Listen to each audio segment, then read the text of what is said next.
My sister's husband treats her so well that I think it is too good to be true, so I snooped on him to try and find out what he was really up to, and what I found out shocked me. My sister and her husband always seem to have a good marriage. They've been together for around a decade, but you never really know, right? And TBH, I thought they were just pretending since I've never had a relationship that was super good in private. Well, now I do know. I've been living with them for 3 months. They took me in when my ex cheated on me. They do nice things for each other all the time, and it's like they don't even think about it. It's just natural. They're always bringing each other little presents. My ex called me shallow when I wanted him to give me even a cheap present for my birthday. Their eyes light up when they look at each other. My ex looked at me like I was a potato. They hug each other as though they haven't seen each other in months whenever one of them gets home. My ex ignored me when I got home / wanted me to leave him the F alone to effing relax whenever he got home. They encourage each other's hobbies and outside friendships. My ex hated my friends and thought my hobbies were stupid. Worse yet, I can tell they're holding back when it comes to being affectionate around me. I arrived home early from an event one day and saw her sitting in his effing lap while they watched TV and he played with her hair. The stuff I see is apparently just the tip of the iceberg when it comes to how much they like each other. They've even been through some of the tough poop,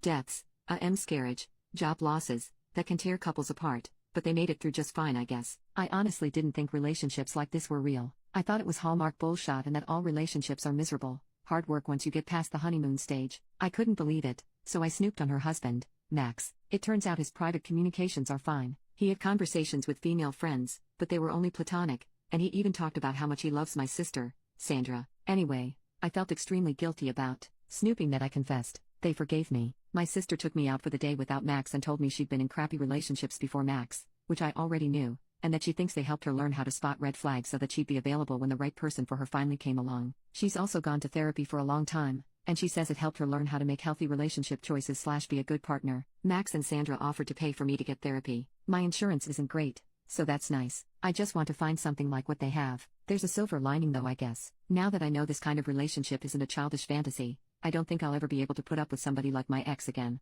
Update 16 months later. I'm not sure exactly where to start, so I'm going to use a list format and just write stuff in whatever order it comes to mind. I started therapy very soon after my post. My first therapist wasn't great, so my sister Sandra encouraged me to find another, and my second one was awesome. I'm still seeing him once every 2 weeks. He's helped me a lot with healing from the trauma of my last relationships and also learning how to relate to others in a more healthy way in every part of my life. He also really helped me learn how to manage bitterness and jealousy, finding the underlying causes and working on those. I moved out of my sister and brother-in-law's house after a couple months. It turns out that my sister and brother-in-law were secretly livid about the snooping, but they appreciated that I'd confessed on my own and decided to be kind and help me. They decided that if I took advantage of the help they offered and put effort into being better, they would forgive me. I didn't realize how close I was to making my sister go low contact with me. Thankfully, I did take their help. I'm not upset seeing how loving my brother-in-law is to my sister anymore. I'm happy for her. They became foster parents after I moved out and are now in the process of adopting the little girl they've been fostering. They are literally the perfect people to be nurturing a traumatized child.